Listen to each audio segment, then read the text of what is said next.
Originally from China, ramen was adopted in Japan in the mid-19th century. This nutritious wheat noodle soup soon gained popularity for its rich flavors, quality ingredients, and its affordability.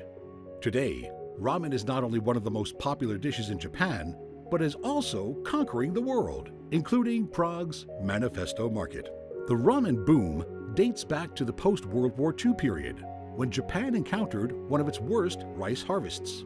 Americans started to import massive amounts of wheat to the country, making this dish a Japanese staple. Ramen is now perceived as a culinary touchstone that goes way beyond food. It's an irreplaceable part of Japanese culture with its own etiquette. Hi everyone, I'm Michael. I'm a chef and a co-founder of Taiko Ramen Bar. Before we started the ramen bar, I worked at all types of restaurants, such as Vietnamese, Japanese, Italian, Korean, and even steak places. We chose to open a ramen bar here in Prague not because only it links to our identity, but we wanted to create a stepping stone for the next generations to spread in the Japanese cuisine, which goes far beyond sushi. The secret behind a bowl of flavorful ramen lies in both its noodles and broth.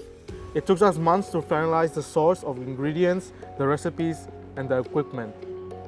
We want to present authentic Japanese ramen that is rich in flavor and chewy in texture.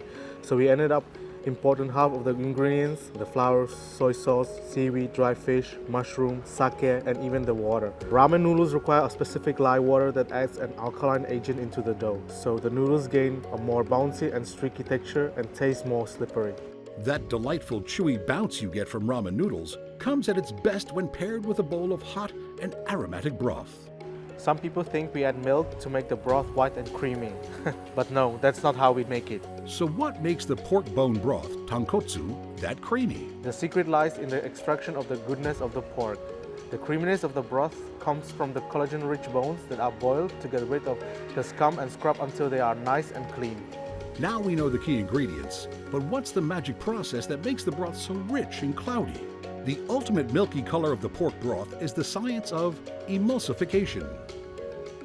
Emulsification is the process of mixing two or more normally unmixable substances with the help of an emulsifier. In the case of tonkotsu, the two substances are water and fat, and the emulsifier is the protein from the meat. Under high temperatures, fat particles emulsify into water to create a cloudy soup. In the last hour and a half to the end, we add vegetables and fruits like green onions, apple, corn, and cabbage to let them nicely release their aroma in the broth. The last step is to fish out the bones and strain the soup a couple of times to get the silky texture. Ramen and broth, the final assembly of toppings is the cherry on top. 3 slices of chasu, a scoop of bamboo shoots, seaweed, mushrooms, and a handful of chopped green onions, and the most important ingredient, half of the achitsuke tamago, a soft-boiled egg marinated in a sweetened soy sauce mixture, top off this delicacy. And remember, slurping ramen is not only acceptable, it's highly encouraged. It helps cool the liquid, it aerates it, releasing a fuller expression of flavors. So, slurp away.